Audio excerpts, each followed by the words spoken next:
Movie की starting में हम देखते हैं कि एक साइकियाट्रिस्ट क्लिनिक है जहाँ पे ये नर्स कुछ ढूंढने के लिए जा रही है। और हम तब देखते हैं कि इसके पीछे से एक शैडो निकलती है और एक मिस्टीरियस इंसान इसकी आँख के अंदर इंजेक्शन मार के कुछ ग्रीन लिक्विड डाल देता है और फिर इसकी आंखें ग्रीन हो जाती हैं और ये मर जाती है। कुछ टाइम बाद हम देखते हैं कि इसी क्लिनिक का जो डॉक्टर होता है सेबेस्टियन, वो एक इंस्टीट्यूट के डायरेक्टर से मिलने गया हुआ है और उसको कहते हैं कि उसको रिसर्च करने में थोड़ा सा टाइम और लगेगा। इंस्टीट्यूट का डायरेक्टर कहता है कि ये टाइम तो ले ले, लेकिन अगर रिजल्ट नहीं आया तो ये सारी फंडिंग बंद कर देगा। उसी दिन हम देखते हैं कि कैथी इसी क्लिनिक के जॉब इंटरव्यू के लिए गई होती है और वहाँ पे जो नर्स होती है सेसिडी, वो इसके रेज्यूमे से बिल्कुल इंप्रेस नहीं होती। लेकिन जो डॉक्टर होता है सेबेस्टियन, वो कैथी से कुछ सवाल पूछता है। ये जवाब बिल्कुल अच्छे से देती है और कहती है कि ये कभी भी डॉक्टर की किसी बात को नहीं टालेगी, तो वो इसको जॉब पर रख लेते हैं। इसको यूनिफॉर्म देते हैं और उसके साथ की एक नर्स होती है पोला, जो इसको बताती है कि पिछली नर्स यहाँ पे ज्यादा टाइम तक नहीं रुक पाई थी। पोला फिर कैथी को इस जगह का एक टूर करा रही होती है और वो उसको बताती है कि जो सेसिडी है वो सेबेस्टियन की बेटी है। पहले तो वो शादीशुदा थी, लेकिन उसके पति की मौत हो चुकी है। और वो इसको ये भी बताती है कि सेबेस्टियन के लैब में जाना बिल्कुल मना है, वहाँ पे किसी भी हालत में नहीं जा सकते। उसके बाद ये कैथी को सेकंड फ्लोर पे ले जाती है जहाँ पे ऐसे पेशेंट्स होते हैं जिनसे मिलने के लिए कभी भी कोई नहीं आता और वो बहुत ज्यादा बीमार होते हैं, वो कभी भी मर सकते हैं। उसी दौरान एक पेशेंट बहुत जोर से हिलता है। कैथी डर जाती है, लेकिन पोला बताती है कि ये एक मसल रिएक्शन है और कुछ नहीं। उसके बाद कैथी वहाँ पे पड़े एक पेशेंट को देखती है जो कि बाकी पेशेंट से बहुत ही ज्यादा हेल्दी दिख रहा होता है और उसकी आंखें भी खुली होती हैं। इतने में पोला उसको बताती है कि इसका नाम है पैट्रिक और ये हेल्दी इसीलिए क्योंकि ये सेबेस्टियन का एक स्पेशल प्रोजेक्ट है।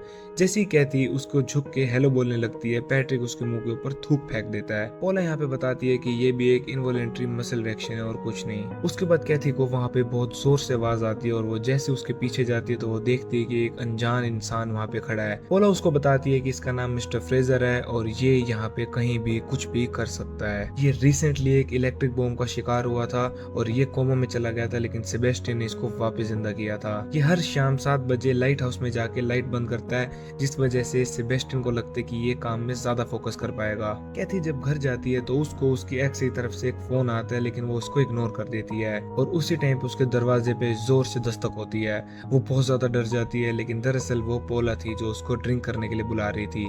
बार में ये एक साइकियाट्रिस्ट से मिलते हैं जिसका नाम होता है ब्रायन। वो एक रेडियो शो चलाता है, तो ये देख के कैथी बहुत ज्यादा इंटरेस्ट शो करती है उसके अंदर। अगले दिन एक पेशेंट की मौत हो जाती है और कैथी को उसको वहां से शिफ्ट करना होता है, तो वो इसको एलिवेटर से लेके जा रही होती है और उसी टाइम पेशेंट सांस लेने लगता है और सिर्फ इतना ही नहीं, वो कैथी के गला दबाने लगता है। कैथी बहुत ज्यादा स्ट्रगल करती है उससे छूटने के लिए और वो गलती से एलिवेटर का स्टॉप बटन दबा देती है और लिफ्ट वहीं पे रुक जाती है। वो बहुत मुश्किल से लिफ्ट को दोबारा चलाती है और नीचे आके सेबेस्टियन को बोलती है कि ये पेशेंट जिंदा है। लेकिन डॉक्टर यहाँ पे सरप्राइज नहीं होता, वो उसको कहता है कि इसको वापस ले जाए और उससे रूम 15 में जाके मिले। रूम में घुसने से पहले सेबेस्टियन कैथी को बोलता है कि कुछ भी हो जाए उसने सिर्फ इसी की बात माननी है और वो फिर पैट्रिक को एक इंजेक्शन लगा देता है उसकी बॉडी में, जिससे वो चेक कर रहे होते कि इसकी ब्रेन एक्टिविटी काम कर रही है कि नहीं कर रही, लेकिन उसको कुछ भी रिजल्ट नहीं दिखता। जब वो अपना काम कर लेता है तो वो कैथी को साफ सफाई करने के लिए बोलता है और कैथी साफ सफाई करते हुए पैट्रिक से बात करने लगती है, जैसी कि उसकी आदत होती है पेशेंट से बात करने की। लेकिन सेबेस्टियन उसको बहुत जोर से धमका देता है और कहते हैं कि ऐसा दोबारा कभी भी नहीं करना।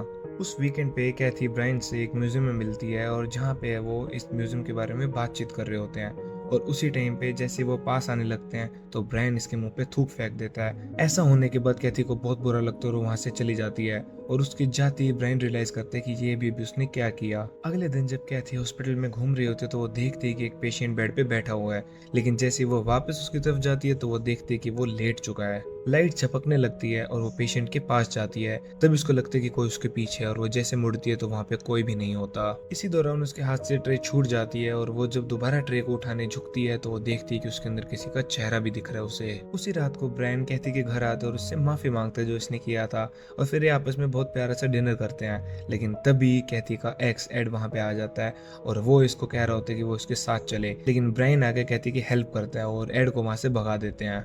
लेकिन इसी दौरान ब्रायन का हाथ शेक करने लगता है और उसके हाथ में जो ग्लास होता है वो उसको तोड़ देता है, जैसे उसका हाथ ब्लीड करने लगता है। फिर कैथी ब्रायन को हॉस्पिटल ले जाती है और जब ये वापस आ रही होती है तो कार के हैंडल से इसको बहुत जोर से झटका लगता है। उसी रात को फिर ब्रायन वापस आ जाता है और ये दोनों आपस में जब गंदी हरकतें कर रहे होते हैं तो कैथी को दिखता है कि ब्रायन पैट्रिक के अंदर ट्रांसफॉर्म हो रहा है। वो बहुत जोर से चिल्लाती है और उसके पेट पे मुक्का मारती है और तभी वो झटके से उठती है और देखती है कि साथ में ब्रायन लेटा हुआ है। लेकिन वो जब ध्यान से देखती है तो वो पैट्रिक होता है और वो दोबारा से नींद से खुलती है और उसको लगता है कि उसने एक के बाद एक लगातार सपना देखा। अगले दिन सेबेस्टियन पैट्रिक का हाथ जला रहा होता है कुछ रिएक्शन देखने के लिए, लेकिन अभी भी पैट्रिक की तरफ से कोई रिएक्शन नहीं आता। उसके बाद कैथी जब पैट्रिक को साफ करने आ रही होती है तो पैट्रिक फिर से उसके मुंह पे थूक फेंक देता है और यहाँ पे कैथी देखती है कि पैट्रिक रो रहा है और तब उसको पता लगता है कि पैट्रिक अपने थूक फेंकने के तरीके से उससे कम्युनिकेट कर रहा है। जब वो एक बार थूक फेंकते इसका मतलब होता है हाँ, दो बार फेंकते तो इसका मतलब होता है ना। वो उससे सवाल पूछने लगती है और जब वो उसकी बॉडी को टच कर रही होती है तो पैट्रिक यहाँ पे हार्ड होने लगता है और उसी टाइम पे सेसिडी आ जाती है। तब कैथी इनको बताती है कि पैट्रिक इससे बात कर रहा है, लेकिन जब सेबेस्टियन के आगे कैथी उससे सवाल पूछती है तो पैट्रिक कोई जवाब नहीं देता। उसके बाद सेबेस्टियन एक फ्रो को उठाते उसको जान से मार देता है और उसके ऊपर इलेक्ट्रिक शॉक परफॉर्म करता है और तब दिखाते हैं कि वो भी कूद पड़ा है। तो वो बताता है कि इनवॉलंटरी मसल रिडक्शन का कोई मतलब नहीं होता। तभी हम देखते हैं कि पैट्रिक के पास साइकिक पावर्स हैं और जो उसके रूम में कंप्यूटर है वो उसका इस्तेमाल करता है कैथी को स्टॉक करने के लिए। अगले दिन कैथी पैट्रिक से पूछती है कि जब उसने सेबेस्टियन के सामने इससे सवाल पूछे थे तो उसने जवाब क्यों नहीं दिया, तो तब ये कीबोर्ड से टाइप करता है सीक्रेट। उसी टाइम पे पोला आ जाती है और हम देखते हैं कि स्क्रीन से सीक्रेट वर्ड हट जाता है। उसके बाद हम देखते हैं कि सेबेस्टियन पैट्रिक के ऊपर इलेक्ट्रिक शॉक परफॉर्म करता है जिससे वो मर भी सकता है। ये देख के कैथी को बहुत बुरा लगता है और वो उसको रोकने की कोशिश करती है, लेकिन सेबेस्टियन उसको गुस्सा करके कहता है कि यहाँ का मालिक वो है, जो वो चाहेगा वो वही करेगा। उसके बाद हम देखते हैं कि कैथी अपने एक्स एड से मिलने गई हुई होती है और वहां पे एकदम से एड अपने हाथ को जला लेता है और तब हमें पता लगता है कि ये सब चीजें पैट्रिक परफॉर्म कर रहा है। शाम को कैथी इंटरनेट पे पैट्रिक के एक्सीडेंट के बारे में ढूंढ रही होती है, लेकिन उसको नेट पे कुछ भी नहीं मिलता। अगले दिन कैथी पैट्रिक से बात कर रही होती है और दूसरी तरफ फ्रेजर लाइट हाउस से लाइट बंद कर देता है और कुछ सेकंड्स के लिए पैट्रिक की एनर्जी चली जाती है। दूसरी तरफ हम देखते हैं कि ब्रायन कैथी को फोन कर रहा है और उसका फोन बहुत ही ज्यादा गर्म हो चुका है।